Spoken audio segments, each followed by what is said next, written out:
and welcome to another episode of 3 a.m. with your host, myself, Acid Strain. On the panel tonight, we got Pyro. Heyo! Give it up for Lightning. Meow. And with us tonight, we have another special guest. The man, the myth, the pseudo-Englishman, Gamma. What is it? Okay. Okay. What the hell was that?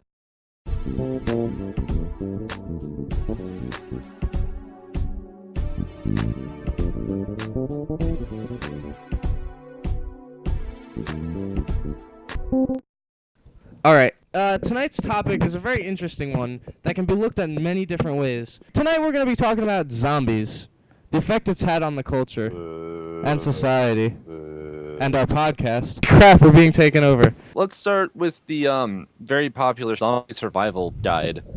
Right, I mean, right. Anyone that likes zombies knows about it, probably read it, and probably has their own plan. You know, at first it was like a select few of people that decided that they were like, okay, zombies, let's get ready for them. It's gone from like a cult phenomenon to this, like, there's popular TV shows, like namely The Walking Dead. There's movies, grossly popular movie adaptations of good video games. Cough, cough. Capcom, why did you do that? Cough, cough.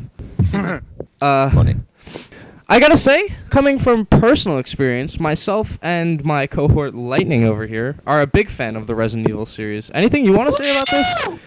100% that we are big fans of the Resident Evil series. You know, we did a very short little thing between each other for the Raccoon City thing. Right. A little bit amazed at how they explained the actual story, like how they actually put another kind of point of view, which was pretty enjoyable. I was very much impressed. What do you mean by another point of view? Not so much, but you can't really expect much from like a filler kind of game. What do you mean by another point of view? You mean Operation Raccoon City? Absolutely, yeah. Because all right, it was something a little different, and I do like seeing Nemesis and the previous like secret weapons in like the actual play. Well, I can speak for everyone when I say gameplay. It's kind of a piece of shit, but like you said, it's a filler, and it's meant to get people more introduced with the storyline, as well as little known fact, it's pretty much testing the controls out for 6. So let's hope it. Oh yeah, definitely. I really do enjoy the idea of actually you moving and shooting. I love that. Cover system's garbage, though. They should have looked at, like, games, I don't know, like Army of Two for cover system. I mean, that would have been perfect. One thing that is definitely worth mentioning is how this whole phenomenon started. I actually took a class. A zombie class? Sign me up. It was it was an anthropology class. Makes Basically, sense. one of the subjects we talked about was zombies. Zombies actually are a very big part of African culture. For the life of me, I can't remember the name of the. Let me stop you for a second for a brief history lesson, because I know this. Zombies are a big part of the voodoo religion, spawning in Haitian culture. Haiti, the country Haiti. A lot of it comes from lobotomizing people with, like, what they would do is they would sacrifice chickens and take sickles adorned in these chickens' blood and forcefully lobotomize people's skulls so that they were like brain dead and they would do their bidding. Sort of a cult thing that started way back in the 1800s. Let's focus actually on the zombies themselves. The original zombies are supposed to be slow, shambling corpses that kind of just, keep going forward. It's sort of like going forward as a metaphor these days, because as society has evolved, so has the idea of zombies. You go from basic shufflers, like you said, to people who are running at you at like 20 miles an hour. Yeah, Dawn of the Dead, 28 days later, because... Shaun of the Dead. Shaun of the Dead. Oh, so good. I'm just having such a good time. I'm having a ball. But, the real first time zombies were brought into American culture was in, I believe, the 50s. In a little movie called The Night of the Living Dead. One thing I found really interesting was how shocked people were about that movie, because, like, in that time, people that directed movies treaded very carefully when they were making movies, because it was a different time. And, like, it's funny, well, yeah, of course. because I actually, in the class I was taking, I watched that film, and the teacher pointed out that this movie pretty much horrified people in the movie theater. People were screaming in the movie theater, covering their eyes. And I was just watching this. I was like, this scared people? And then I realized that it was a different time back in the 50s. Nobody was used to it. That wasn't really an okay thing to show in a movie theater. Things about this, and comparing this to newer sort of zombie type, going to video games.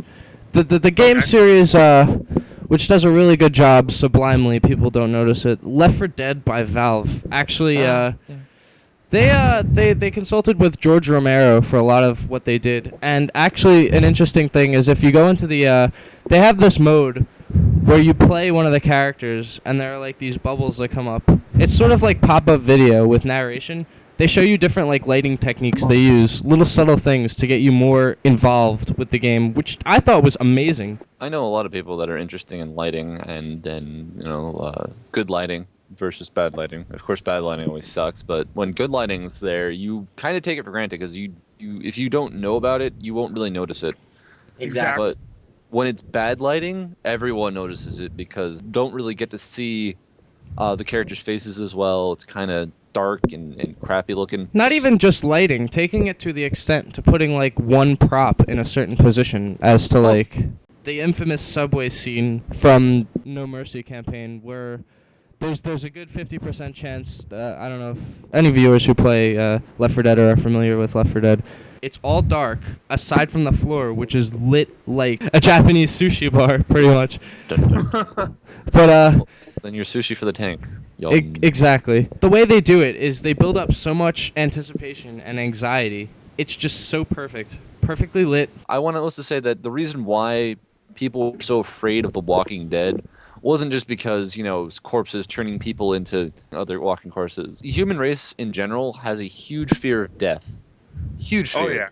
Oh yeah. And to have something that we think is like permanent, then something reanimates the corpse and it comes shambling back to us.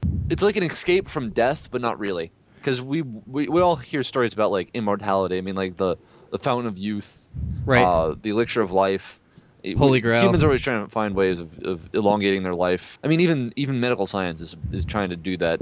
Going But- towards reanimation and stuff, there's actually Yeah. an interesting culture in South Korea where what they do is they wait 40 years and then they dig up their own relatives to restructure the bones, put them in an urn and put it on like, I don't know, like a mantle or something, because they feel that like having their relatives close to each other. Something like that is a little more cultural. Like it's not Yeah. really something that everybody would do. And that's tying into like the whole honor system that they have and Yeah, like that's right. respect for the ancestors. I think that's based on more of an Asian culture too, because Yeah. I know myself, well, out of 3 of us, I am the only one that's actually like full Chinese. And the thing is that with the dead, you don't fuck with the dead. First off, Right. Like I get that all the time by my parents. It's like if you're doing something, it's actually kind of funny. A few weeks ago, my mom had mentioned to me, well, why do you walk on your toes? Oh, if you do that, you're gonna allow a spirit to take over your body. And I'm like, really? I'm possessed. Exactly. And I thought that was a little bit ridiculous. So a lot of like Asian cultures have a lot of variety, but I can definitely say that all of them do state by one thing: don't fuck with the dead. How Gamma had mentioned, I do agree that how people have seen themselves as like, eventually they're gonna die. They play into that fear. But not only does like The Walking Dead give a little more of a depiction, it gives people fear. It also gives more of a reality-based kind of thing. But if you think about it, it's like it plays out for a guy who's just like out of the norm. How it started, his life was absolutely normal. It didn't just like happen out of nowhere. I mean, how the transition between his little short coma and his regular life to the post-apocalyptic hellhole he walked into. I mean, the way how they depicted that as well gives more of an idea for actual people in like reality and average day that it gives them more fear. That's very neo-Darwinism-ish. But I'm going to have to stop you there. This is a really good conversation, but we're kind of pushing the time limit. I have to say, once again, thank you for joining us, Gamma, because this has been a really very No problem. A philosophical- I enjoyed talking random crap about random things. People Yeah. that- Especially zombies. We kind of strayed from zombies, but that's okay. That's the point, is to make people think. All right. Well, I'm gonna end this episode the way we end every episode. Is I'm gonna ask a question to the viewers. So, zombie apocalypse. Do you bug in and stay in your house, board up your windows, or bug out and try to eke it out on your own? Answer us. This has been Acid Strain with 3 a.m. Ladies and gentlemen, you know what to do. Do.